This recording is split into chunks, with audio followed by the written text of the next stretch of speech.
1, 2, 3, 4!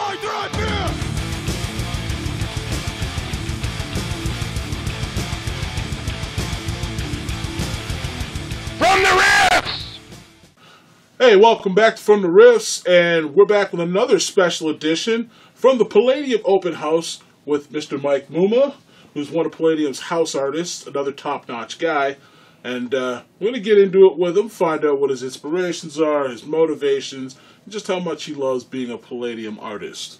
So, tell us a little about yourself, man. Well, I'm artist, like you said, father. You know, I just love doing art. All right. Well, when it comes to your art, I mean, which, by the way, I'm sure many of you have seen his art in titles such as... Well, the big one was Thundercloud Galaxy. Almost everything Palladium printed since the Riffs Ultimate Edition. There's only a couple books I've not been in. Mm-hmm. So, you know, Sumerian Nation, all the Dead Rains. Do you do art full time then? Is this this is my only job? Yes. Okay. So you're a pro. I'm a pro. You're a pro. All right. So being a professional, what are some of your inspirations? What do you like to do? What makes you want to draw? Oh, I love seeing what other artists are producing. I love comparing what I'm doing at the time. Get a little competitive sometimes, but you know, in a good way. Like I love it when I see another artist in a Palladium book and they're just throwing it down, like Chuck in the last Lemuria, Kent Burrows, like oh god, like Nick Bradshaw stuff in the new Endless, or in the Endless Dead, the new Dead Rain book. All this work is phenomenal. I just now looked through, saw the new girl Carly. Her work's fantastic. I just love seeing other works, and there's old artists too, comics, movies, whatever you name it. Just like. You can find inspiration everywhere. Well, you know what? You're going to jump me into the next phase of questioning, kind of. Since you mentioned all those other great artists, what's it like being a Palladium artist? Oh, it's great. I mean, you got such a wonderful sandbox to play in. I mean, you know, I remember when I started working for Palladium, I had to ask Mark Dudley because you know I wasn't really that familiar with Palladium. I have to admit, not much, or I haven't gained a whole lot with them until recently. That is, but just asking him like what goes on in Riffs? Well, everything. I'm like, all right, that's fantastic. It is the kitchen sink. Oh yeah, and I love it for that. I mean, there's just nothing I can draw. I mean, I drew an electric duck, and it's the most popular thing I've ever done.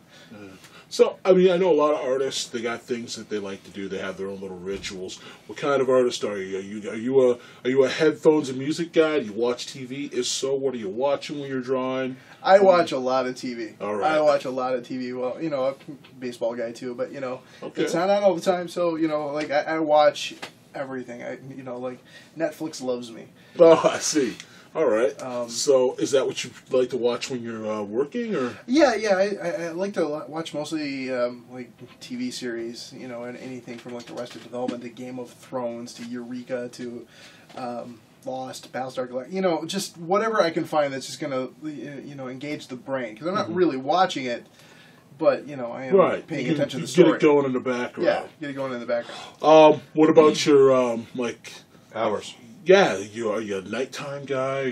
I know a lot of artists tell me, and I know myself, I tend to work best between the hours of like 1 and 5 in the morning. That's when I get the bulk of my stuff done. I'm usually like a. You know, I work every free minute that I have. Okay. Basically, because it's just the compulsion, and now especially like I can't just sit and watch TV or watch a movie. I got to be working while it's going on.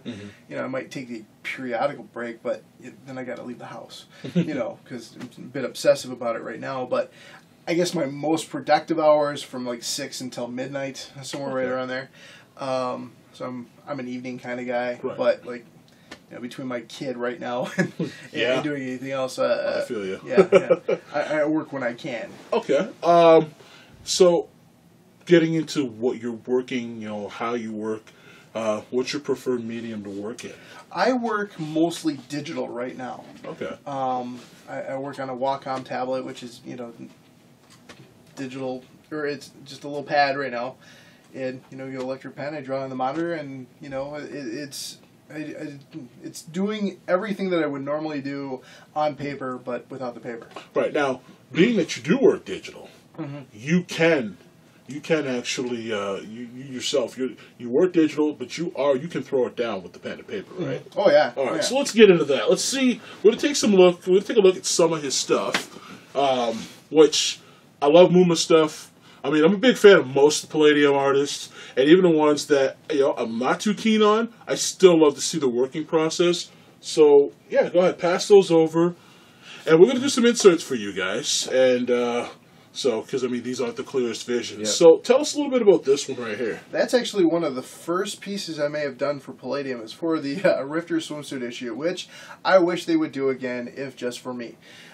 Just because it's a lot of fun drawing cheesecake, and people seem to like it when I do that. Was any of that done non-digitally? Like, did you do any of that by hand and then add digital? This is all I'm sorry. This right here, this is all straight up pen and ink, pencil and stuff like that. So what I went and did in the finished project, which you're going to show in the insert, I assume, is like I did a lot of gray toning into it. So I mean that's mostly what I do is just like gray toning. So is that a consistent way you do it? Do a pen and ink? It used to be. It used to be. What I do now is pretty much, So you cut the pen and ink out completely? Yeah. Well, Okay. no, actually, it's the pencil that gets cut out. Oh, okay. Well, because, I still sketch, like I do a layer that is pencil-like, but then I still ink, I just don't do it on paper. Okay. So the process is the same. It's the only thing that's missing is the paper. But it just ends up cleaner. There's less erasing. It's less mess, and tends to be quicker in the end process, and a lot easier to get what I need to the publisher. All right, very cool. All right, let's move on to the next one. This piece went into Thundercloud Galaxy. Again, it's going to look a lot different when you show it, because. Don't worry about that. As we insert each picture, everyone will get to see the clear version. For sure. But that was a battle scene to highlight the Transgalactic Empire, maybe.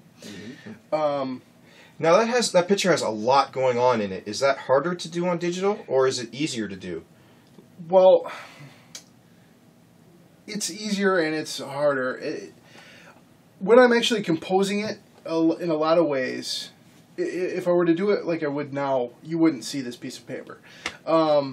What I like about doing a lot of like a complicated piece like this digitally is if something's not working, it's a lot easier to drop one figure out, or if he's too big, too small, I can put something in front of him if I want to, something behind him, whatever I need to do.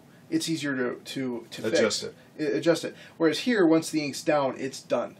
And then like if I want to fix it, I will have to still go in like fix it while working in Photoshop. Of course. All right, and so we'll move on to the next one. And this is actually a print. Okay. So this one I did 100% digitally. All right. All right. That looks really nice. Yeah. Very. That is the commemorative 25th anniversary print or 20th or 25th for Riffs. Okay. It was from last year. So and that particular one was signed by all the people that were at the Creators Conference last year. I never did get one of those. You didn't? No. I was supposed to, and it just never happened. Wow. Shocking. Well, They're only $10. yes. Got to get paid. So, well, now we take a look at some of your art, and we've talked about your working process. Something I love to ask pros especially, is because there's a lot of guys out there who are drawing, they're sketching away, they're trying to break into the business, but they really don't know what to do. They don't have the opportunity to come here to the Palladium Open House, maybe they're far away, whatever. What should they do if they really want to get into the industry? Well, you need to pay attention to what, you need to look at a lot of art and like find art that you like, not your own. Everyone's got like comic book guys, RPG guys, the stuff that they're doing. You need to pay attention to what they're doing. If you get an opportunity to talk to them, and most of these guys are very accessible, you can talk to them, especially nowadays through Facebook, and especially Twitter, or you go to a convention, talk to them. But you gotta listen when they say, when they're going to give you a criticism, because most professional artists will give it to you flat out. Like, this is what you're doing wrong. You can't look at what your work is as being every line is sacred. It's just not. Even I look at it that way. Like, I will get 90% of the way through a piece. If it's not working, it's out the door. You know, I will delete it. But, like, you just got to listen to them, because these people have been through what you're going through now. They've done exactly what you've done. It's not like they magically became a professional artist. Okay. They went through all of the same processes, and they know what they're talking about. They know what publishers are looking for and editors. And go to conventions. Go try to find these people on Twitter and Facebook and stuff like that, and just try to show them your work. Don't be up in their face, but just try to talk to them. Be persistent. Yeah, be persistent, but not insistent. Oh, I like that. Yeah. I like that. It's good to remember, because they've got things they got to do too. So right. and so. Good advice. Yeah. Very good advice. All right, so we're gonna wrap it up, and I appreciate your time, Mr. Mumah. It's a pleasure. I look forward to working with you. Yeah. This is From the Riffs Special Edition. Listen, remember to click on those banners. Click on those advertisements so we can keep bringing you great stuff.